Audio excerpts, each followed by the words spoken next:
ఓసారి ఓ భిక్షు అంటే ఒక సన్యాసి మాంసం తినడం మొదలెట్టాడు. కూతురు కోడిని కరకర కోడి పొలవలు లాగేస్తున్నాడు. దాంతో ఇలాంటి పుణ్యాత్ముడికి అనుమానం వచ్చింది. నువ్వు చూస్తే సన్యాసివి, సన్యాసి వేషాలు వేస్తామంటారు బాబు అన్నట్ట. సన్యాసికి సన్యాసికి తేడా తెలుసుగా, యావత్తు తేడా. సన్యాసి కింద యావత్తు ఉంటుంది, ఇందులో యావత్తు ఉండదు. కాబట్టి యావత్తు తేడా.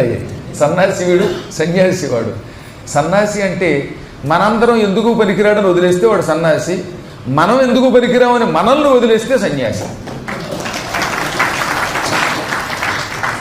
మనల్ని వదిలేసి హాయిగా తపస్సు చేసుకుంటాడు సన్యాసి, జనాలతో మనకెందుకు, డబ్బులతో మనకెందుకని.